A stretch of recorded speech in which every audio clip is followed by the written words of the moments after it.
అద్భుతాలతో ఆశ్చర్యకారితో మన జీవితాలు కడుతున్న దేవునికి కృతజ్ఞతాస్తుతులు చెల్లిద్దాం.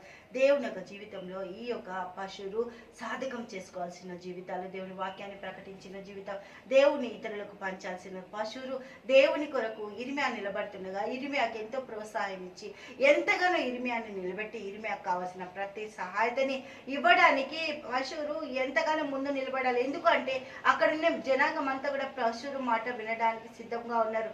ఈ మేరు కుమారుడైన పశువులు యాజకుడు సంఘానికి పెద్ద కదా, ఆ ఒక పశువు మాటలు వినేవాళ్ళు అక్కడ చాలా మంది ఉన్నారు. కానీ అక్కడ ప్రకటించడానికి పశువుకి మనసు లేదు. దేవుడి గురించి చెప్పడానికి తన సొంత తెలివి చెప్పుకుంటుండు, తన సొంత మాటలు చెప్పుకుంటూ అసత్యాన్ని ప్రకటిస్తుండ్రు.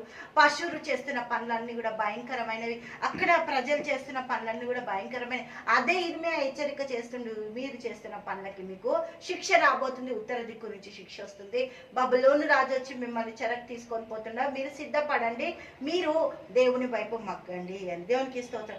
ఎంత చక్కటి మాటలతో చెప్తున్న వాళ్ళకి హల్లెలూయా నచ్చట్లేదు. తిమోతికి రాసిన మొదటి పత్రిక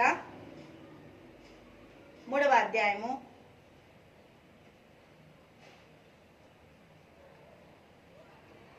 1వ వచనం చూద్దాం.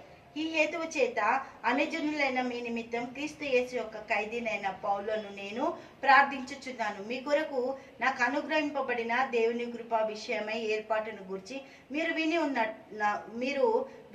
ఎట్లనగా క్రీస్తు మర్మము దైవ దర్శనము వలన నాకు తెలియపరచబడినందున, దేవునికి స్తోత్రం హల్లెలూయా, తెలియపరచబడినట. పౌలు భక్తుడు ఇక్కడ సాక్ష్యం ఇస్తుంది. ఏమంటూ దైవ దర్శనము వల్ల తెలియబడిందట. దేవుడికి మహిమ కలిగిన సంగతిని గూర్చి మునిపే మీకు సంక్షేపంగా రాసితిని, మీరు దాన్ని చదివిన ఎడలా దానిని బట్టి ఆ క్రీస్తు మర్మమును గురించి నాకు కలిగిన జ్ఞానమును గ్రహించుకోనగలరు. దేవునికి స్తోత్రం. మర్మము జ్ఞానము అన్ని కూడా ఎవరివట? దేవుని. పౌలు భక్తుడు చెప్తుండు, ఇర్మియా కూడా వచ్చింది ఎవరిది? దేవుడిదే. దేవుడికి స్తోత్రం హల్లెలూయా. దేవుని జ్ఞానము, దేవుని మర్మం ఇర్మియాకు అనుగ్రహింపబడ్డది. దేవునికి మహిమ కలుగును గాక హల్లెలూయా.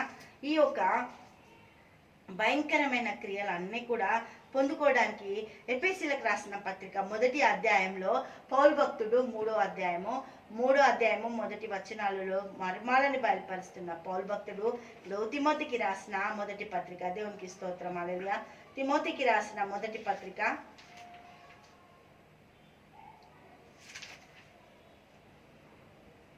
3వ అధ్యాయం 1వ వచనంలో, ఎవడైనను అధ్యక్ష పదవిని ఆశించినడా అట్టివాడు దొడ్డి పనిని అపేక్షించుచున్నాడను మాట నమ్మదగినది. పెద్ద అనేవాడు ఉండాలి అంటే ఫస్ట్ పరిచారం చేయాలి. పరిచారకుడిగా వచ్చింది క్రీస్తు ప్రభు. మనకు పరిచర్య చేయడానికి వచ్చింది, చేయించుకోవడానికి ఆయన రాలేదు, మన జీవితాలు కట్టడానికి వచ్చింది. ఆయన సంతోషంగా ఉండడానికి కాదు, మనల్ని సంతోషపరచడం, మనల్ని స్వస్థపరచడానికి, ఈ భూమి మీద మన జీవితాలని ఎంతో చక్కగా తీర్చిదిద్దడానికి, పరలోకాన్ని విడిచి భూమి మీదకి నీకు నాకు బుద్ధి చెప్పడానికి, నీకు నాకు మంచి సంగతులు ప్రచురం చేయడానికి. హల్లెలూయా.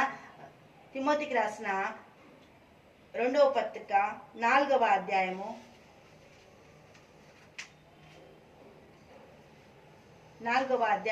3వ వచనం చూద్దాం ఒకసారి. హల్లెలూయా.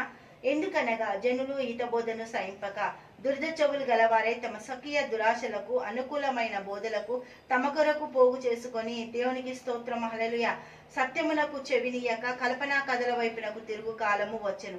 అయితే నీవు అన్ని విషయంలో మితముగా ఉండుము, శ్రమపడము, సువార్తికుని పని చేయము, నీ పరిచర్యను సంపూర్ణముగా జరిగించుము. దేవునికి స్తోత్రం హల్లెలూయా. ఇవన్నీ కూడా చేయాలి తిమోతి. నువ్వు ధైర్యంగా నడువు. ఎందుకంటే వారికి ఇష్టమైన బోధలు, వాళ్ళకి ఇష్టమైన వాక్యం చెప్పండి అని చెప్పే జనాంగం వస్తున్నారట. దేవుడికి స్తోత్రం. వాళ్ళు మాకు ఆశీర్వాదమే చెప్పండి, మాకు శ్రమలు చెప్పొద్దు, కష్టాలు చెప్పొద్దు, మాకు ఇష్టం లేవు, మేము వినము అని దురద చెవులు గల వాళ్ళు తయారవుతున్నారు. తిమోతి, అటువంటి బ్యాచ్ వస్తుంది. నువ్వు ధైర్యంగా ఉండు. నీకేది సత్యం అనిపిస్తే, దేవుడు ఏది నీకు చెప్తే అదే నువ్వు ప్రకటించు. ఇర్మియా అదే చేస్తుండు. ఇర్మియాకి దేవుడు సత్యాన్ని చూపించినప్పుడు సత్యమే ప్రకటిస్తుండు. దేవుడికి మహిమ కలుగును గాక హల్లెలూయా. తండ్రి యేసయ్యా, నీకు వందనాలు, స్తోత్రాలు, గొప్పది, అద్భుతకరణ, ఆశ్చర్యకర, నీకే స్తుతులు స్తోత్రాలు చెల్లిస్తున్నాం తండ్రి. అన్ని రంగాల్లోని బిడ్డలను ఆశీర్వదించు, దీవించు, సహాయత దయచి, నీ కృపా నీ కనికరం దయచేస్తున్నందుకు వందనాలు, స్తోత్రాలు చెల్లిస్తూ, ప్రతి కుటుంబాన్ని ప్రభ సత్యం వైపు నడిపించినందుకు వందనాలు చెల్లిస్తూ, బిడ్డలన్నీ అప్పగిస్తూ ప్రార్థిస్తున్నాము తండ్రి. ఆమేన్, ఆమేన్.